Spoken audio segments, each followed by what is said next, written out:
The first segment of the Hot 7 Nightly News is brought to you by Flow. Tonight, NEMAC announces a national shutdown due to Tropical Storm Elsa. 6 new cases of COVID-19 are confirmed on island. And the St. Lucia Tourism Authority welcomes the inaugural JetBlue service out of Newark, New Jersey. The details of these stories and more are coming up. This is the Hot 7 Nightly News with Lovely St. Amy Joseph. Good night. It is Thursday, the 1st of July, 2021. Welcome to the Hot 7 TV Nightly News. I'm Lovely St. Amy Joseph. Thank you for joining us. A national shutdown will be in place tomorrow, Friday, the 2nd of July, as Tropical Storm Elsa is forecast to pass near St. Lucia or over the Windward Islands. The National Emergency Management Advisory Committee, NEMAC, held a meeting with stakeholders on Thursday to deliberate on the actions to be taken. Nisha Charles begins our reporting. A tropical storm warning is in effect for St. Lucia, as Tropical Storm Elsa is forecast to pass near the island on Friday. In anticipation of the impending weather system, NEMO and the St. Lucia Met Services appraised stakeholders on what the country can expect and its level of preparedness. The director of the Met Services, Andre Joyer, gave the projections of the storm. So you actually have the bulk of the model predictions passing south of St. Lucia. So that's both good and bad. Yeah. So normally a system has its more severe weather in the northeast quadrant. I would like to remind persons of Dorian. Dorian actually passed directly over St. Lucia, but most of the weather was over Martinique, so they got impacted. So, but like PM said, each system is unique in their character. Cabinet Secretary Benjamin Emmanuel chaired Thursday's meeting and delivered the recommendations which were agreed upon. Based on the advice from the Met Office and taking into consideration all of the information on the pending storm, that we will activate a national shutdown of the country commencing from 4 a.m. tomorrow morning until the all clear is given. So I want to repeat that the national shutdown will be from 4 a.m. until the all clear is given. We are, however, based again on the advice of Met, projecting that the all clear could potentially be given somewhere about 2 o'clock, but it will only be after the all clear is given that the shutdown is going to be discontinued. The public is asked to remain indoors and to not venture out until the all clear is given. The shutdown will remain in place until the all clear is given by the Prime Minister or the National Emergency Management Organization. For the Hot 7 News, Nisha Charles reporting.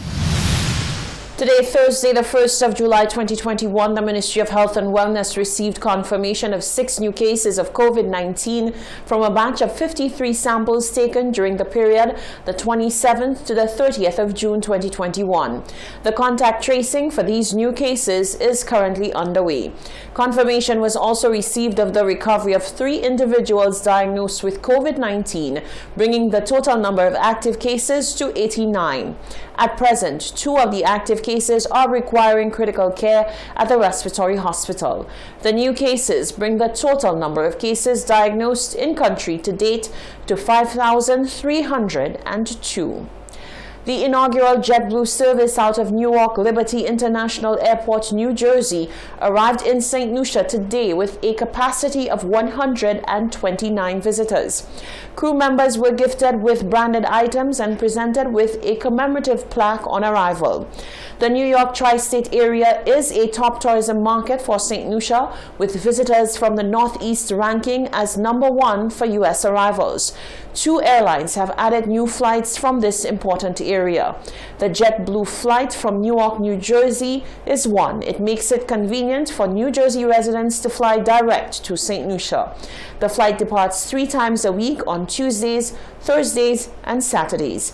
In a previous interview, Tourism Minister Dominic Fede stated summer 2021 will be an important moment for tourism as consumers return to safe travel experiences and the island continues to coexist with COVID-19. He stated that the confidence that JetBlue has shown by adding new flights to St. Lucia underscores that demand for travel is growing and St. Lucia is eager to provide much-needed respite for families, couples, and travelers seeking a vacation break. Leader of the opposition, Philip J. Pierre, is weighing in on the controversial situation with Castries Mayor Peterson Francis and popcorn vendor Simple. He says such behavior is not surprising given the track record of the current administration. According to Philip J. Pierre, the mayor is simply dancing to the tune of his leader. The leader of the opposition, Philip J. Pierre, says the proof of the pudding is in the eating, and he is not surprised that the mayor would feel comfortable in admitting that he politically victimized a supporter of the St. Lucia Labour Party. On Wednesday, spokesperson for the United Workers' Party, Nancy Charles, explained that both the party and the government are distancing themselves from the statements made by the mayor because they do not align with the policy of the party. But Philip J. Pierre says there is no distancing the party from what it preaches and practices. That is typical of the United Workers' Party. And up to today, the Prime Minister has not condemned that action. You understand? It's the same Prime Minister who never condemned when one of his ministers says, "I'll make you cry." It's the same Prime Minister who has never condemned one of his ministers who said 90% of people are Labour Party supporters, so they should lose their jobs. It's the same Prime Minister who has never condemned one of his ministers who said, if you do not follow the government's developmental ethos, that your constituency must suffer. It's the same Prime Minister who went on a public platform and tried to mimic the leader of the opposition. The same Prime Minister. So what do you expect from him? You expect him to speak against that blatant victimization, the Lord giveth and the Lord taketh?